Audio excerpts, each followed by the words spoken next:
নবী সাল্লাল্লাহু আলাইহি ওয়াসাল্লাম বলেছেন যে এই দোয়া পড়ার পরে যদি কেউ সকালে পড়ে রাত্রের আগে মারা যায় জান্নাতে চলে যাবে।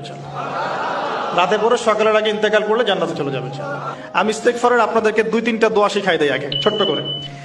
1 নাম্বার, যারা একটু পড়াশোনা করেন মাশাআল্লাহ তারা এইটা পড়বেন, সাইয়্যিদুল ইস্তেগফার। সাইয়্যিদুল ইস্তেগফার আমার সাথে বলবেন, আল্লাহুম্মা আনতা রাব্বি লা ইলাহা ইল্লা আনতা খালাকতানি আনা আবদুক ওয়া আনা আলা আহদিক ওয়া ওয়া'দিকা মাস্তাতা'ত আউযু বিকা মিন শাররি মা সানা'ত আবু'ু লাক বিনি'মাতিকা আলাই ওয়া আবু'ু বিযানবি ফাগফিরলি ফাইন্নাহু লা ইয়াগফিরুয যুনুবা ইল্লা আনতা।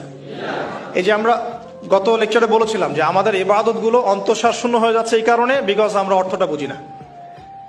এই যে দোয়াটা আপনি করলেন, নবী সাল্লাল্লাহু আলাইহি ওয়াসাল্লাম বলেছেন যে এই দোয়া পড়ার পরে যদি কেউ সকালে পড়ে রাত্রের আগে মারা যায় জান্নাতে চলে যাবে। রাতে পড়ে সকালের আগে ইন্তেকাল করলে জান্নাতে চলে যাবে। তো কি পড়লাম? আল্লাহ পাক বলছেন, নবী সাল্লাল্লাহু আলাইহি ওয়াসাল্লাম বলছেন, আল্লাহুম্মা হে আল্লাহ আনতা রাব্বি, আল্লাহ তুমি আমার রব,